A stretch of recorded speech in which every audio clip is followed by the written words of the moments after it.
வண்ண பென்சிலின் ரகசியம். ஒரு சின்ன அழகான கிராமத்தில் இனியான ஒரு அமைதியான சிறுமியும் இமையான ஒரு சுறுசுறுப்பான சிறுமியும் நல்ல நண்பிகளாக வாழ்ந்தாங்க. இருவருக்கும் படம் வரையவும் நிறம் தீட்டவும் ரொம்ப பிடிக்கும். ஒரு நாள் பள்ளிக்கூடத்தில் பழைய அலமாரிக்குள் ஒரு வண்ண பென்சில் கிடைக்குது. இந்த பென்சில்ல ஏதோ மந்திரம் இருக்கு போல. இனியா ஒரு பட்டாம்பூச்சி வரைகிறாள். அது உயிரோடு பறக்குது.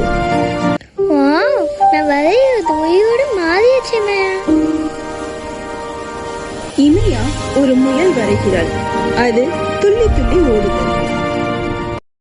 நம்ம வரையறதெல்லாம் உயிரோட மாறிதே.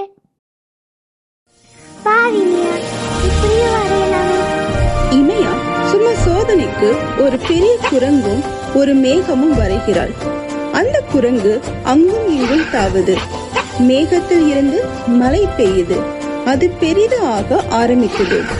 இனியா பயந்து இமையா கிட்ட சொல்கிறாள், இமையா இங்க பாரு எப்படி ஆயிடுச்சுன்னு, நம்ம நல்லது மட்டும் தான் வரையணும். இனியா உடனே பூக்கள், சிரிக்கும் முகங்கள், இதய வடிவம் எல்லாம் வரைகிறாள். அங்கு இருந்த எல்லாம் மாறி மாறி அழகான பொம்மையா மாறிடுது.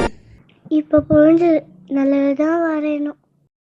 நம்ம நல்ல எண்ணத்தோட வரைஞ்சா எல்லாமே நல்லதா மாறும். அப்போ வண்ண பென்சில் மெதுவா பேசுது.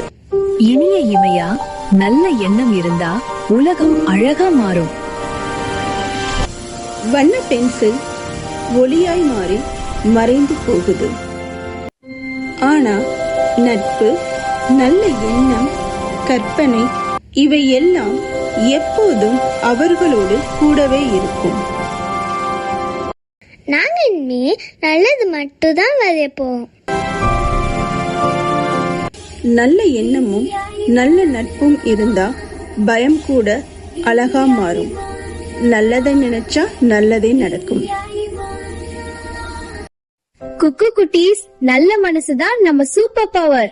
Bye bye. Thank you for watching.